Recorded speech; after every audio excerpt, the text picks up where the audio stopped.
दोस्तों, आज से 500 साल पहले एक नायाब पेंटिंग बनी थी जो कि आज तक चर्चा का विषय बनी हुई है।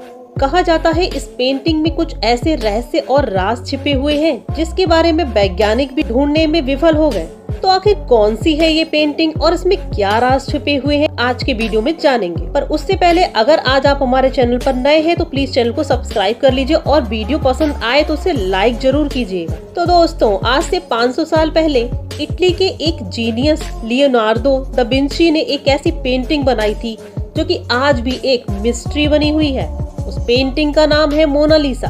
आप समझ ही गए होंगे क्योंकि इससे पहले भी आपने मोनालिसा पेंटिंग के बारे में जरूर सुना और देखा होगा। तो आखिर मोनालिसा पेंटिंग में ऐसे कौन से राज छिपे हुए हैं जो दुनिया में सबसे रहस्यमयी पेंटिंग बनकर सामने आई है।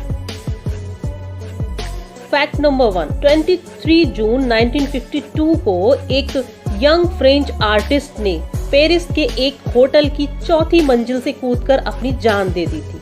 वह मोनालिसा की रहस्यमयी मुस्कान के लिए पागल था। वह उनकी सुंदरता पर मोहित था। उसने एक सुसाइड नोट भी छोड़ा था जिसमें उसने मोनालिसा के लिए प्यार और सालों के इंतजार की बात कही थी। फैक्ट नंबर 2, मोनालिसा के बारे में जो भी सबसे रहस्यमयी बात है और आर्टिस्ट और हिस्टोरियंस को सबसे ज्यादा सोचने पर मजबूर करती है, वह है कि मोनालिसा की रहस्यमयी मुस्कान जो अलग अलग एंगल्स पर देखने पर अलग अलग दिखाई पड़ती है। यानी कि ये पेंटिंग बदलती रहती है। पहले ये तस्वीर मुस्कुराती हुई दिखाई देती है और फिर ये मुस्कान धीमी पड़ने लगती है और उसके बाद इसकी स्माइल बिल्कुल ही गायब हो जाती है। एक रिसर्च से ये बात पता चली थी कि जिस औरत को दा विंची इस पेंटिंग में बना चुके हैं वह अपने अंदर कुछ राज छुपाए हुए है। इसीलिए मोनालिसा की मुस्कान इतनी ज्यादा मिस्टीरियस है। नंबर 3, कुछ सालों पहले एक डॉक्टर ने ये कहकर सबको हैरानी में डाल दिया था कि मोनालिसा की रहस्यमयी मुस्कान का राज है उसके ऊपर के 2 दांतों का टूटा होना। शायद यही वजह है कि उसका ऊपरी होंठ थोड़ा सा दबा हुआ नजर आता है। वहीं 2000 में हार्वर्ड के एक न्यूरो साइंटिस्ट मार्गरेट ने बताया था कि मोनालिसा की मुस्कान नहीं बदलती है बल्कि इंसान का माइंड सेट बदलता है। मतलब ये सब दिमाग का खेल है। जैसा आप मोनालिसा के चेहरे को देखना चाहते हो वह वैसा ही दिखाई देने लगती है। यह इस चीज पर डिपेंड करता है कि आप किस चीज पर फोकस डाल रहे हैं। नंबर 4, दा विंची को मोनालिसा को 15 और 3 में बनाना शुरू किया था और वह 15 और 17 तक इस पर काम करते रहे। उनको सबसे ज्यादा समय मोनालिसा के होंठ बनाने में लगा था। मोनालिसा के होंठ बनाने में दा विंची ने लगभग 12 ईयर का समय लिया था। नंबर 5, ये बात काफी इंटरेस्टिंग है कि मोनालिसा एक बेहद ही खूबसूरत पेंटिंग है और शुरू से ही ये काफी मशहूर भी है।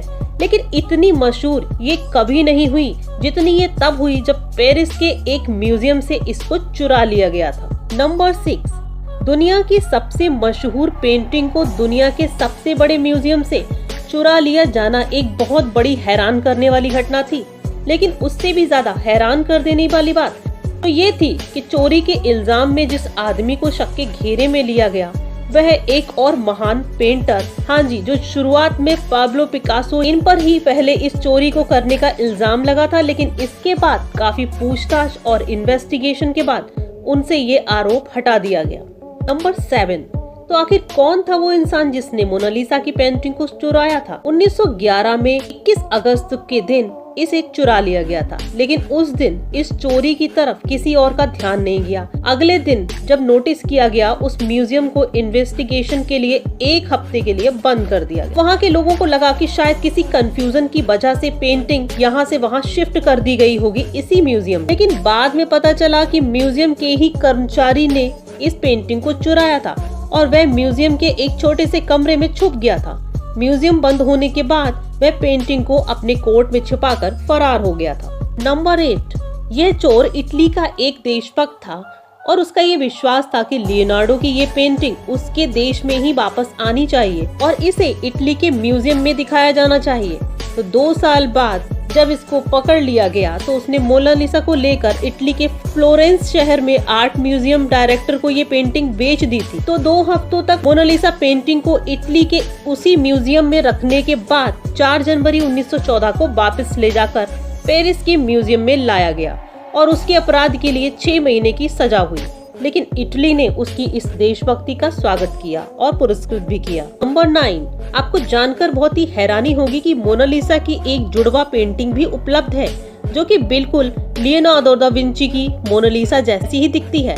कहा जाता है कि दा विंची के समय ही उनके एक स्टूडेंट फ्रांसेस्को मेल्जी ने इसको बनाया था और यह दूसरी पेंटिंग स्पेन की राजधानी मैड्रिड के एक म्यूजियम में रखी हुई है। नंबर 10, आज तक ये बात एक रहस्य बनी हुई है कि आखिर मोनालिसा कौन थी, मतलब दा विंची ने ये तस्वीर बनाई थी, वह औरत कौन थी। अधिकतर लोगों का मानना है कि वह जो कि फ्लोरेंस की एक इटालियन औरत थी, लेकिन एक थ्योरी के अनुसार ये भी कहा जाता है कि मोनालिसा लियोनार्डो दा विंची की खुद की तस्वीर है, मतलब इस पेंटिंग में उन्होंने खुद को एक औरत के रूप में दिखाया है। नंबर 11, इस खूबसूरत पेंटिंग को नुकसान पहुंचाने की काफी बार कोशिशें हो चुकी हैं।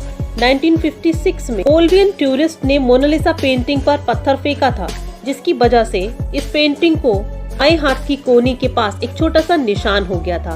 बाद में इसे रिस्टोर कर दिया गया, लेकिन निशान अभी भी हल्का दिखाई देता है।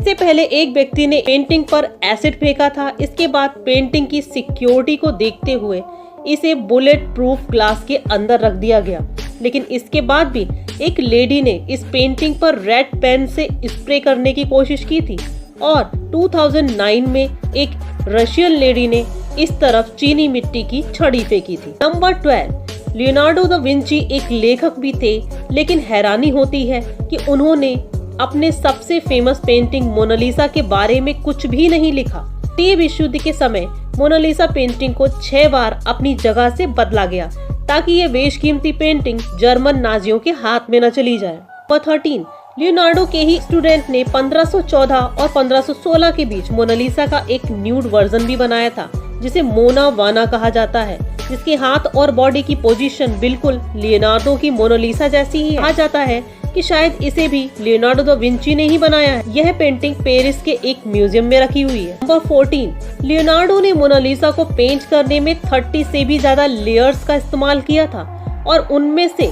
कुछ लेयर्स तो इंसानी बाल से भी ज्यादा बारीक थी। नंबर 15, मोनालिसा दुनिया की मोस्ट वैल्यूएबल पेंटिंग है। गिनीज वर्ल्ड के अनुसार मोनालिसा हिस्ट्री की हाईएस्ट वैल्यूएशन वाली पेंटिंग है। 1962 में इसकी कीमत $100 मिलियन आंकी गई थी और 2019 में ये $700 मिलियन के आसपास थी। इस पेंटिंग को बेचा और खरीदा नहीं जा सकता क्योंकि ये पब्लिक के लिए है। नंबर 16, 1519 के बाद दा विंची की मृत्यु के बाद मोनालिसा फ्रांस के राजाओं की प्राइवेट कलेक्शन का हिस्सा बन गई और फ्रांस रिवॉल्यूशन के बाद पेरिस के एक म्यूजियम में इसे रख दिया गया था। ये पेंटिंग नेपोलियन को इतनी ज्यादा पसंद आई थी कि कुछ समय के लिए उन्होंने इस पेंटिंग को अपने बेडरूम में लगवा लिया था। नंबर 17, 2010 में एक इटालियन आर्ट हिस्टोरियन सिल्वानो विंसेटी ने ये दावा किया था कि मोनालिसा की आंखों पर बहुत छोटे छोटे अक्षरों में कुछ लिखा हुआ जिसे कि मैग्नीफाइंग ग्लास द्वारा ही पढ़ा जा सकता है। उन्होंने बताया कि मोनालिसा की दाहिनी आंख पर L और V लिखा हुआ है, जिसका मतलब लियोनार्डो दा विंची हो सकता है।